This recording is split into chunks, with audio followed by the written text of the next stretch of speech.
Olha, foi sancionado pelo governo federal o projeto de lei que regulamenta videochamadas para pacientes internados em enfermarias, apartamentos e unidades de terapia intensiva que estejam impossibilitados de receber visitas dos seus familiares.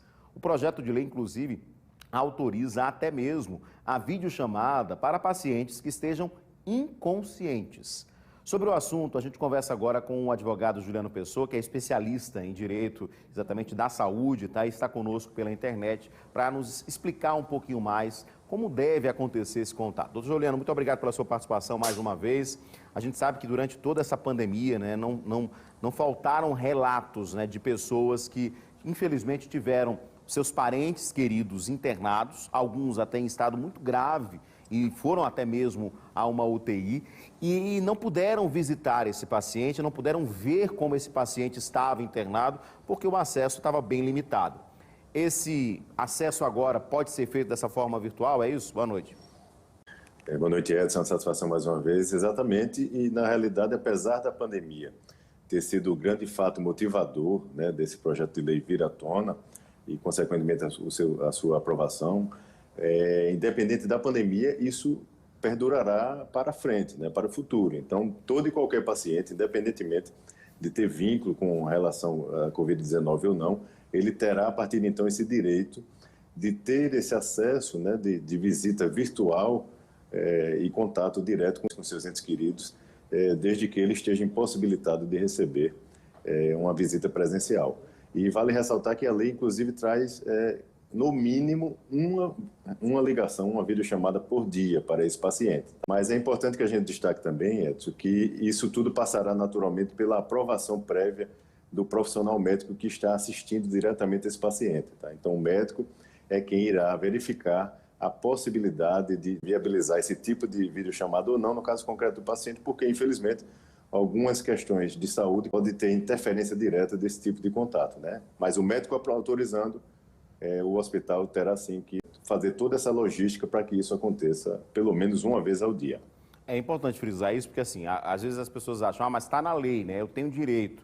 Tem direito, mas é claro que a palavra final vai ser do profissional, porque a gente sabe que alguns tratamentos são muito evasivos, né? Você tem realmente uma exposição muito grande do paciente ali, em determinadas situações, que fica até constrangedor, né? Você fazer uma videochamada, não é isso, doutor?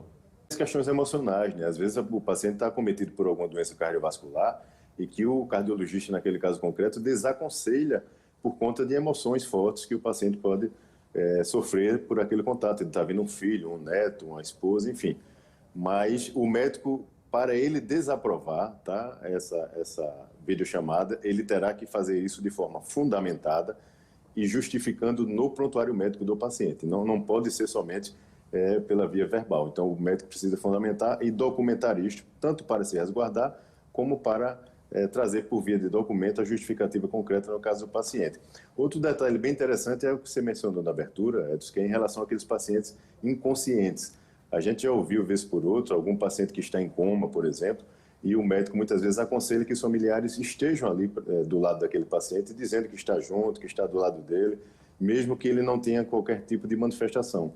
E nesses casos isso também poderá acontecer, mesmo aqueles pacientes que estejam inconscientes, poderá sim acontecer a videochamada e os familiares poderão ter esse contato direto com ele, desde que, no momento que ele estava em plena consciência, ele tenha externado que desejaria ter esse tipo de contato com seus familiares, tá? Porque vale destacar também que a autonomia do paciente terá que ser preservada também nesse caso concreto. E, além disso, um outro ponto muito importante, e aí vale ressaltar aqui, especialmente para as instituições hospitalares, sejam públicas ou privadas, é em relação à confidencialidade dessas videochamadas. Então, o paciente terá, juntamente com seus familiares, que assinar um termo de responsabilidade e as partes irão dividir, vamos dizer assim, essa responsabilidade, mas naturalmente a instituição hospitalar, né, a pessoa jurídica, terá uma responsabilidade ainda maior de resguardar todo o sigilo dessas videochamadas e não expor qualquer tipo de imagem de paciente, familiar ou qualquer outro contexto nesse sentido.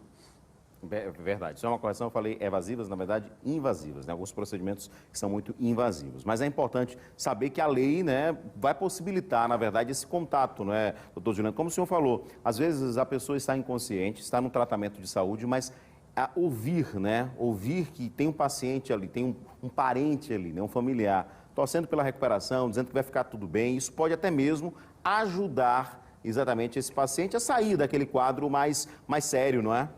Exatamente, eu diria que essa lei ela traz uma questão de humanidade, né? Como você bem mencionou na abertura, os pacientes que vivenciaram, juntamente com os familiares, um paciente internado por Covid-19 vivenciaram um verdadeiro terror, né? Alguns sequer saíram da unidade hospitalar com vida e as pessoas não tiveram a oportunidade de ter contato direto com essa pessoa. Então, esse laço foi quebrado ali, rompido, e essa lei traz essa visão mais humanizada desse contato entre paciente que não pode receber visita presencial e seus familiares.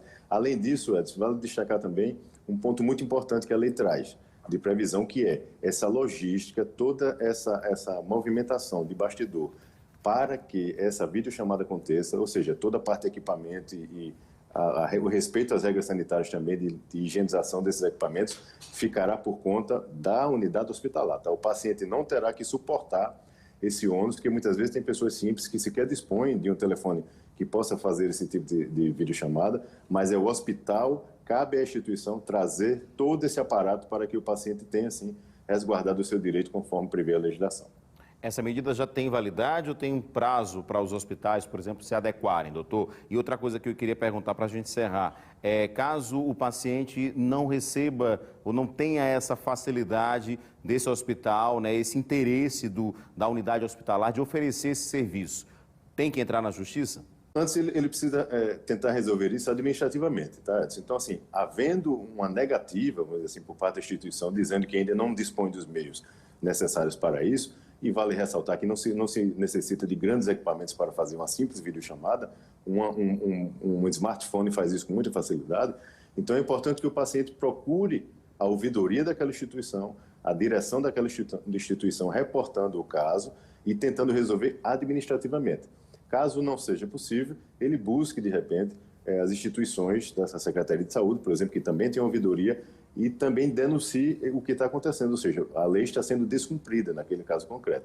E se não resolver, infelizmente ele terá que buscar ajuda de um profissional da área jurídica para buscar algum remédio jurídico que faça com que o hospital cumpra a legislação federal, que já está vigente e deve ser respeitada, e é simples de se respeitar, né? Então é importante que o paciente realmente busque ajuda caso tenha alguma dificuldade nesse sentido. Perfeito. Doutor Juliano, muito obrigado pela sua participação, pelos esclarecimentos, né? E essa boa notícia, uma boa notícia, sim, para quem tem pacientes, né, parentes internados, que você possa ter esse contato diário, pelo menos uma vez no dia, com o seu ente querido que está lá sem poder receber visitas. Muito obrigado, uma boa noite. Eu que agradeço. Boa noite para todos. Muito obrigado. Vamos seguir aí. Então, importante essa dica que o doutor falou, e importante também a gente ressaltar. Primeiro, se tenta na forma da conversa, né? Se não conseguir, infelizmente, a gente tem que acabar indo para a justiça.